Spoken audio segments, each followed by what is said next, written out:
આ કુદરતી આફત છે મિત્રો।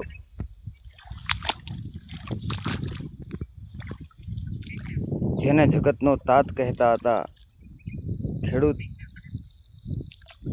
પુત્ર એ આજે કુદરત આગળ લાચાર છે।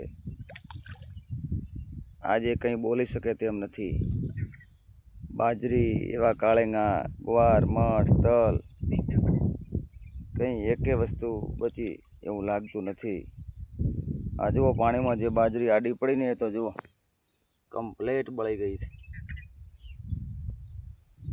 કોઈ વસ્તુ શક્ય જ નથી। આ વેલડા બધાય અંદરો અંદર જુઓ કેવા ખરાબ હાલતમાં થયા છે।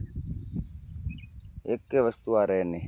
બાજરી જુઓ ને આડી પડી એ કમ્પ્લેટ પાણીમાં જો બળી ગઈ। કોઈ વસ્તુ શક્ય જ નથી। 1 રૂપિયાની પણ પેદા વધે એમ નથી। જગતનો તાત જેને કહેતા હતા એ આજે લાચાર છે। આજે એ જગતના તાતને ભગવાન આગળ અને સરકાર આગળ 2 હાથ જોડ્યા સિવાય બીજું કશું છે પણ નહીં। 2 હાથ જોડીને ઊભો છે કુદરત આગળ અને સરકાર આગળ। જો કોઈ વળતર આપશે તો બરાબર છે, નકા ખેડૂતને કોઈ બીજો માર્ગ જ નથી, કોઈ રસ્તો જ નથી। અને જો સરકાર સાથ નહીં આપે તો લગભગ ખેડૂતોમાં જગતના તાતને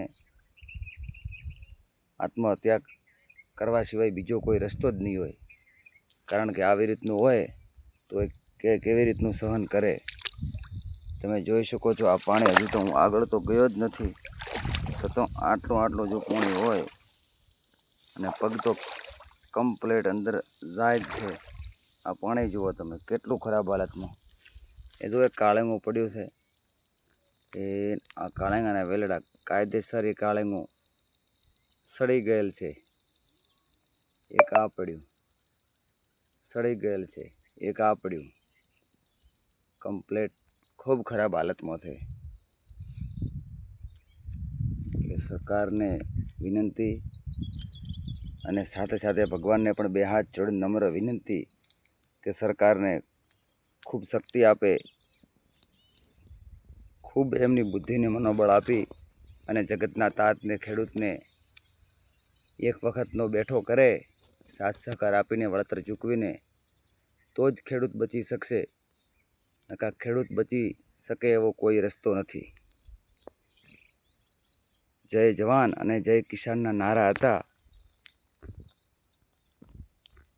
એ નારા પછી ખોટા પડવા માંડશે। કારણ કે જો ખેડૂતને કોઈ સાથ સહકાર નહીં આપે તો ખેડૂત બચી શકે એમ જ નથી। એમનું જીવન, એમનું ચરિત્ર, એમનું મનોબળ બધું આજે તૂટી ગયેલ છે। ખેડૂતને ઓંખે ઓંસુ સિવાય બીજો કોઈ દેખાતું જ નથી। ખેડૂત કરીને કરે તો કરે શું? એક જ રસ્તો ખેડૂતને હાથ જોડ્યા સિવાય બીજો કશું છે જ નહીં। એક બાજુ ભગવાનને હાથ જોડે છે કે બચાવો બચાવો, અને એક બાજુ સરકારને હાથ જોડે છે કે કંઈક વળતર આપો, કંઈક વળતર આપો। અને આ સરકાર જો આપશે તો બરાબર છે, નકા પછી કુદરતે જે ધારી છે તે થશે। જય જવાન જય કિસાન।